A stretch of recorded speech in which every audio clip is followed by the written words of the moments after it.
My Lords, I pay tribute, as other members of this House have done, to His Majesty's forces. As a father of a soldier, I'm acutely aware, particularly of the families at Akrotiri in Cyprus and what they're going through at the moment.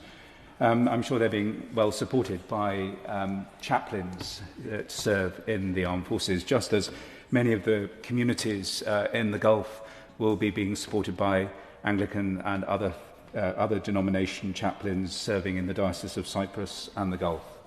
And I'm very grateful to the Noble Lord the Minister for the briefing that was given yesterday at the Ministry of Defence. I found that immensely helpful, and it did give me assurance of the preparedness that had gone in over the last few weeks.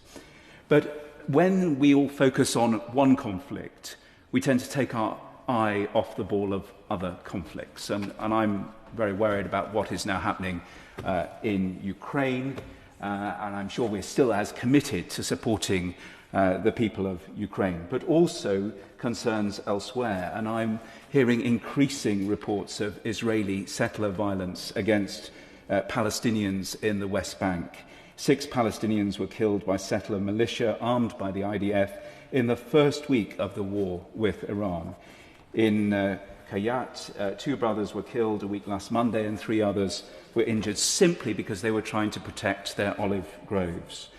So settlers are taking the advantage to act with impunity under the cover of this war. So I ask, what is His Majesty's government doing to ensure that other places where we have a strategic interest or we have a deep concern for the people of those places, that we are not taking the eye off the ball there, and particularly in the West Bank, where this further violence is reducing yet more the possibility of a two-state solution? Well, first of all, can I thank him for the point about the briefing, and we will have more briefings as well, and we'll try to have as many as we can for people to keep up to date with the MOD's thinking, and then they will have to make their own mind up about where they go and what they think about that. Can I also join him in recognising the support that chaplains give and various other faith leaders give to the support for people in conflict as well as the armed forces? I think it's a very important point to make. He also makes a very important point. Of course, our focus also remains on Ukraine. Visits for the MOD are also going into the high north in the not too distant future.